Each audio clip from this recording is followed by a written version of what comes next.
Hello, everyone. Welcome back to the next chapter of Unbroken. As you know, we left off at chapter 6, and David was at the desk talking to Livy, and in his mind, he was thinking that that's somebody he can date, but he also thought because of his background, she would want to date him. So let's see how it continues. Unbroken, chapter 7. David went on to solve several small problems over the rest of the afternoon. At the end of his day, he went down to the pickup truck for the trip home. For the first time in more than 2 years, he unlocked his own vehicle. Hey, he thought, I'm going to do the afternoon rush hour like a normal person. He'd bought the pickup shortly before he was arrested. Paul had just started to drive at the time, and David often loaned the truck to his kid brother. When David was sent to prison, the truck became Paul's wheels. Now that Paul had the Jaguar, David had his wheels back. David had missed so many of the ordinary things in prison.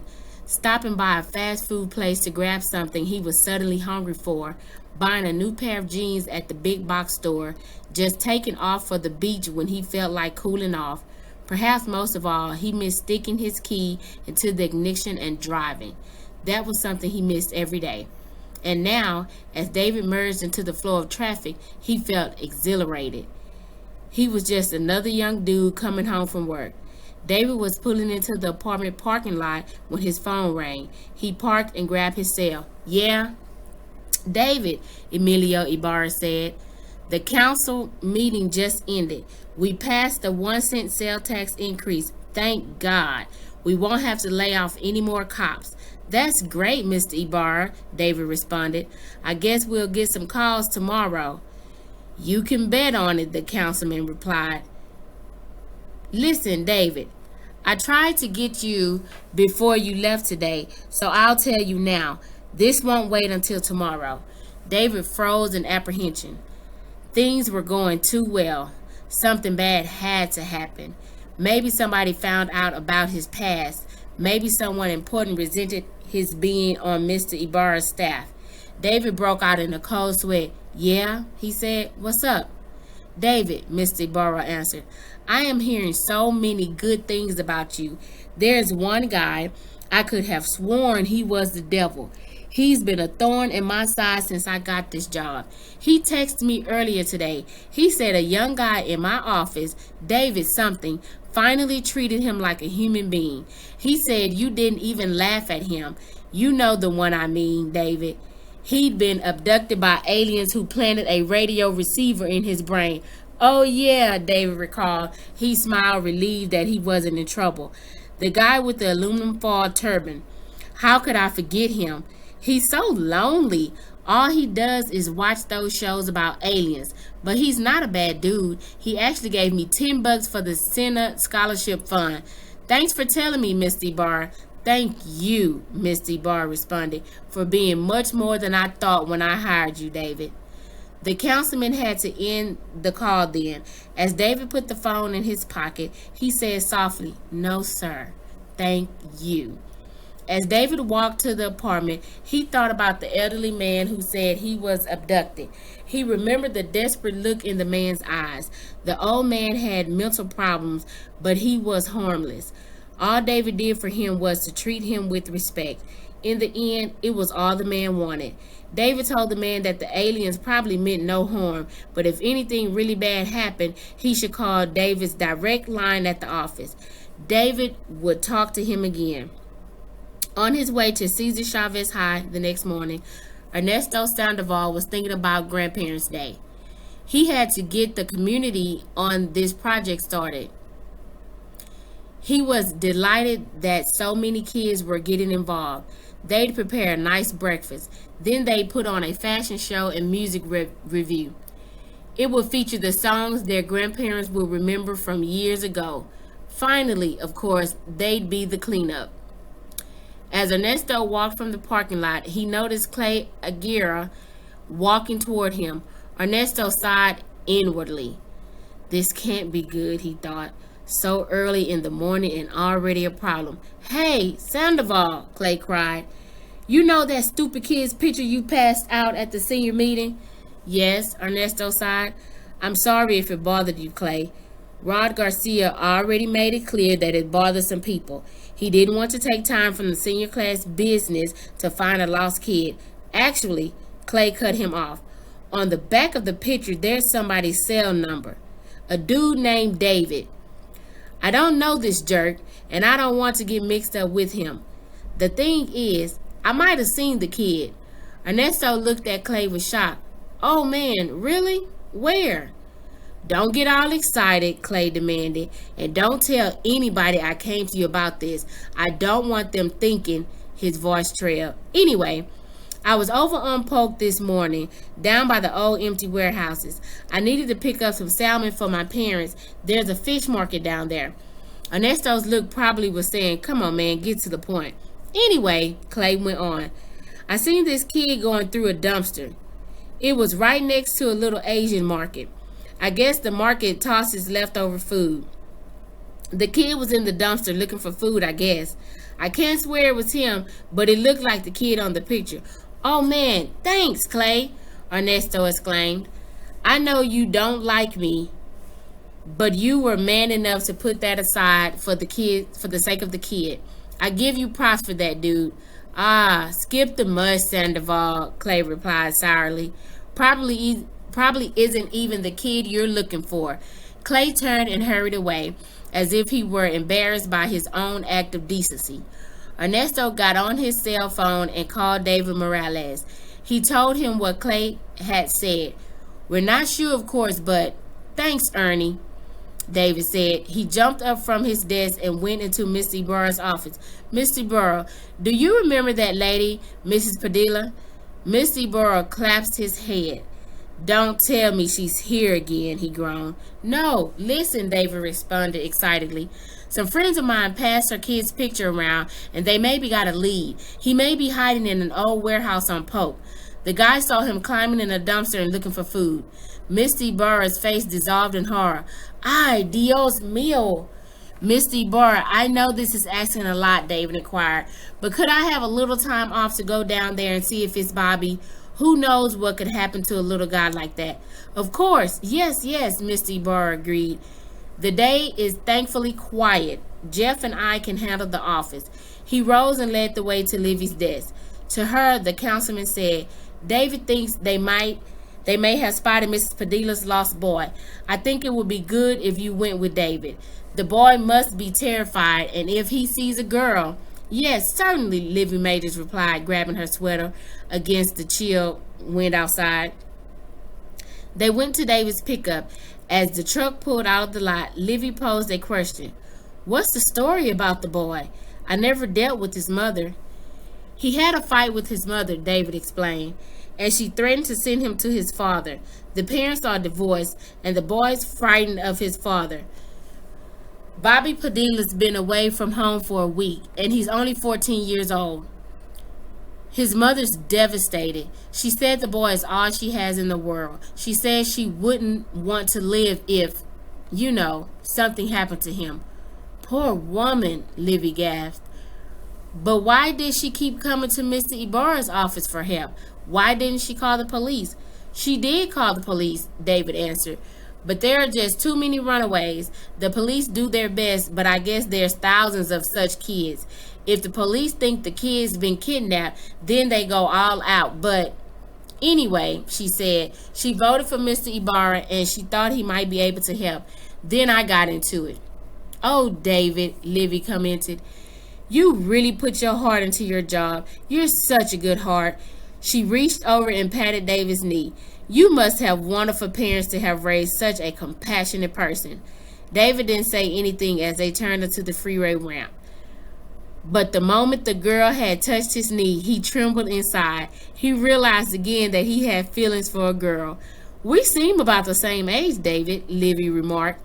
I graduated from Cesar Chavez High about 5 years ago, but I don't remember you. Of course, it's a big school. I didn't go to Chavez, David explained. I was living in Los Angeles at the time. We moved down here, my brother and me, and he went to Chavez. He's younger than me. Oh, Livy responded. Well, if he's younger than you, then I wouldn't have known him either. David was glad for the Washington turnoff. Then they were almost there. David remembered the old warehouse and the Asian market on Polk. It had been started decades ago by refugees from Vietnam who were called the boat people. David drove slowly down Polk Street looking for the Asian market. Look, Livy pointed. That brick building with all the signs in Vietnamese. Yeah, and the warehouse, David noted. It's got broken windows, easy for a kid to get in. It's awful to think of a 14-year-old in there with maybe dangerous older men. He's gotta be scared, but what's he gonna do? He hates his father and he thinks his mother doesn't love him anymore. He has nowhere to go. David, the way you talk about it, Livy commented, it almost sounds as if something similar happened to you. Did you ever run away from home? Livy's eyes filled with interest. Yeah, a few times, David admitted, but he hadn't really run away from home. He'd run away from the dysfunctional families he was placed with. By the time David was 14, home was a distant memory. They parked and got out of the truck, walking slowly toward the warehouse. Livy, there may be a back entrance, David said. When he hears somebody coming in the front, he might just try to run out the back. I'm going around the back. You go in that door that's ajar, but be real careful. Open it slowly and call his name, Bobby. If he hears a female voice, it could put him at ease a little. Livy Majors waited a few seconds for David to get around to the back. Then she gently pushed the front door open and called out, Bobby. It's okay, Bobby. We came to help you. Don't be afraid. A wild clatter erupted inside. Someone had been sitting on a crate, eating whatever he found in the dumpster. He flew toward the back door. As he exploded out into the alley, David grabbed him. It's okay, muchacho, David assured him. Nobody's going to hurt you. Take it easy. The boy struggled against David, kicking him violently in his shins. Terror filled the boy's dark eyes as David held his thin shoulders firmly. The boy was Bobby Padilla, all right. There was no mistaking those big brown eyes, the small cleft in his chin. Livy Majors arrived around the back quickly, having heard the commotion. The sight of her seemed to quiet the boy a little. Bobby, Livy said softly, we're here to help you. You don't belong living in a dirty, cold warehouse. Leave me alone, Bobby Padilla sobbed. Big tears rolled down his brown cheeks. His hair was shiny black like a raven's wing. David held firmly onto the boy's upper arm and guided him slowly to a grassy knoll behind the warehouse. Bobby, David explained, your mother's crying her eyes out. She wants you to come home. She's so sad without you that she doesn't want to live. No, the boy cried defiantly. She doesn't like me no more. She's going to send me to me padre, who beats me with a stick. She told me I'm bad and she don't want me no more. Bobby, David persisted, she's sorry she said those mean things to you. She was worried about how you were acting, but she blames herself for being mean to you. She loves you, Bobby. She wants you to come home. I can't go home, the boy cried. I am bad. Okay, David commanded. Calm down and stay right here a minute. David dialed Mrs. Padilla's phone. When she heard David's voice, she asked excitedly, you have news of my son? Mrs. Padilla, Bobby's here with us. He's fine, but he's very scared and confused. David looked the boy up and down, and pretty dirty too. To Bobby, he said teasingly, man, you gotta get home at least for a good hot shower. The boy's face seemed to relax a little. Bobby, mijo, Mrs. Padilla seemed so loudly that Bobby heard her voice. His eyes widened. David handed the phone to Bobby. The boy was shaking and crying. Bobby, his mother sobbed, I love you. I love you more than anything in the world. You are my heart and my soul. I am empty without you, mijo. You said you send me to me padre, the boy whispered. Never, never. Mrs. Padilla pledged, I swear I will never do that. Bobby wiped his nose with his sleeve. His big brown eyes glistened with tears as he handed the phone back to David. Mrs. Padilla, David told the woman, we're bringing him home. They drove to the small apartment on Oriole Street. Mrs. Padilla was standing out in front. Then she saw the pickup truck with her son inside. Even before David brought it to a full stop, she ran toward the truck, screaming and crying. She grabbed Bobby and he climbed from the truck, kissing him and hugging him. She didn't care that he was very grimy and dirty from his week on the street. For the first time since David had seen Bobby, the boy laughed. "No, Mama, no," he begged, as she kissed him over and over. David could tell the boy was embarrassed, but he also looked happy. Then Mrs. Padilla turned to David. Before he could stop her, she grabbed his hand and kissed it. Then she kissed Livy's hands. "You are Santos," she cried. "I thought I would never see my little boy again, and you brought him home to me." "I'm not a little boy, Mama," Bobby protested. "I'm almost a man." "You are my baby," Mrs. Padilla cried. She put her arm around the boy's shoulder and led him toward the apartment. Before going inside, Mrs. Padilla turned and waved to David and Livy. Bobby smiled a little and waved too. David could see that he was glad to be home. Bobby would not come right out and say it, but he had to be very glad to be home. The past week had to have been the most miserable of his life. "Wow," Livy exclaimed as she followed David back to his pickup. "This morning, all I was hoping for was a good hair day. Maybe a fresh BLT for lunch. Now I've been canonized. Think of it, David. We are Santos." David laughed. "You were a big help, Livy. I couldn't have managed this without you. If I had gone alone, the boy would have fled through the back door. We might have lost him." "Well, I'm glad I was helpful, David," Livy responded. "But the truth is, this is your project. You deserve the credit. What if I had been in the office when Mrs. Padilla came in, pleading for help in finding her son? I would have maybe called the police and asked them to look a little harder for Bobby. I wouldn't have gotten to it as you did. You're really incredibly special. I mean, Jeff's a great guy, efficient, hardworking, but where do people like you come from?"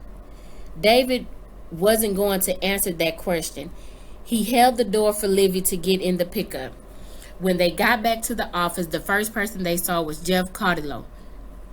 "Well," Jeff announced sarcastically, "here are the Angels of Mercy returning from their crusade. How did it go?" "Let's see. No puncture wounds, so the kid didn't try to stick you with a knife. He came peacefully." "He's just a scared little boy," David responded. "He was worried his mom was going to send him to his father, a kind of a brute, I guess. Once he knew we were on his side, it was fine." David went into Mr. Ibarra's office to report. "I want to thank you for letting Livy and me look for Bobby. We found him and took him home." "That's wonderful, David," Emilio Ibarra boomed with a big smile. "I got elected to this job so that I could help people," the big man sighed. "And I try to do that. But most of the time I'm caught in a web of taxes, fees, arguments in the council, irate citizens. When you do something like this for my office, David, you redeem me. You bring me to my core, for these are the things that really matter." David thanked the councilman and left his office. Outside, he left a voicemail for Ernesto. "Dude, you passing out those pictures of Bobby was pure genius. We never would have found him otherwise. Thanks, Ernie." Later, between classes, Ernesto got the message, smiled, and went looking for Clay Aguirre. "Hey, Aguirre," he shouted. "I gotta tell you something, man." Clay turned. "Wasn't the kid, huh?" he asked. "I thought it probably wasn't, but it looked like him." "It was the right kid," Ernesto answered. "David just texted me. They found the kid right where you said you saw him. They took him to his mom. Thanks for the tip, man. Without it, the kid would still be out there. He'd be living in a dirty warehouse, maybe getting mugged or killed by some dopehead. You know what you did, Clay. You maybe saved the life of a 14-year-old boy." Clay Aguirre looked shocked. "Yeah, well," he mumbled. "Deal with it, man. You did something great," Ernesto insisted. Would you accept a fist bump from an old enemy? Clay shrugged again, and the boys fist bumped. I still don't like you, Sandoval, Clay grumbled. Same here, homie, Ernesto said, smiling and walking away. Well, everyone, we have came to the end of chapter 7. And ooh wee, it is really getting good. You guys stay tuned for the next chapter.